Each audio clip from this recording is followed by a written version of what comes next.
আসসালামু আলাইকুম। নবুয়ত পাওয়ার পর ৯ বছর পর্যন্ত নবী করিম সাল্লাল্লাহু আলাইহি ওয়াসাল্লাম মক্কা মোকাররমায় তাবলীগ করিতে থাকেন এবং কওমের হেদায়েত ও সংশোধনের জন্য চেষ্টা করিতে থাকেন। কিন্তু অল্প সংখ্যক লোক যাহারা মুসলমান হইয়াছিলেন আর কিছু সংখ্যক লোক যাহারা মুসলমান না হওয়া সত্ত্বেও হুজুর সাল্লাল্লাহু আলাইহি ওয়াসাল্লামের সাহায্য করিতেছিলেন।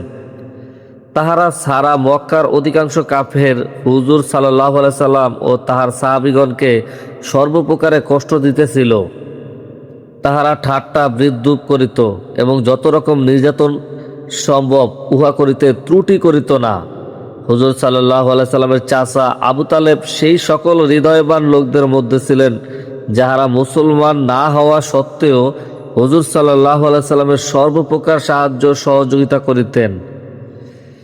নবুয়তের ১০ম বছর যখন আবু তালেবেরও ইন্তেকাল হইয়া গেল, তখন কাফেরদের জন্য সর্বদিক হইতে আরো প্রকাশ্যে ইসলাম প্রচারে বাধা প্রদান ও মুসলমানদের উপর নির্যাতনের সুযোগ মিলিয়া গেল। হুজুর আকরাম সাল্লাল্লাহু আলাইহি সাল্লাম এই উদ্দেশ্যে তায়েফ তশরিফ লইয়া গেলেন যে সেখানে সকিফ গোত্রের লোকসংখ্যা অনেক। যদি এই গোত্র মুসলমান হইয়া যায় তবে মুসলমানরা এই সকল নির্যাতন হইতে নাজাত পাইবে এবং দিন প্রচারের বুনিয়াদ কায়েম হইয়া যাইবে। সেখানে পৌঁছিয়া গোত্রের শীর্ষস্থানীয় ৩ জন নেতার সহিত কথা বলিলেন, তাদেরকে আল্লাহর দ্বীনের দিকে দাওয়াত দিলেন এবং আল্লাহর রাসূলের অর্থাৎ নিজের সাহায্যের প্রতি আহ্বান জানাইলেন। কিন্তু তাহারা দ্বীনের কথা কবুল করা অথবা কমপক্ষে আরবের প্রসিদ্ধ মেহমানদারির প্রতি খেয়াল করিয়া একজন নবাগত মেহমানের খাতির যত্ন করার পরিবর্তে পরিষ্কার জবাব দিয়া দিল এবং অত্যন্ত রুক্ষ ও অভদ্র ব্যবহার করিল। তাহারা ইহাও সহ্য করিল না যে হুজুর সাল্লাল্লাহু আলাইহি সাল্লাম সেখানে অবস্থান করিবেন। যাহাদেরকে সর্দার ও ভদ্র মনে করিয়া কথা বলিয়াছিলেন যে সম্ভবত তাহারা সম্ভ্রান্ত হইবে এবং ভদ্র ভাষা কথা বলিবে, তাহাদের মধ্যে হইতে একজন বলিল, ও হো, তোমাকেই আল্লাহ নবী বানাইয়া পাঠাইয়াছেন।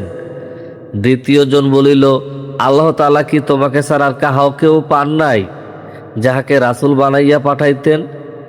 তৃতীয় জন বলিল, আমি তোমার সঙ্গে কথা বলিব না, কেননা সত্যই যদি তুমি নবী হইয়া থাকো যেমন তুমি দাবি করিতেছ, তবে তোমার কথা অমান্য করিলে বিপদ হইবে।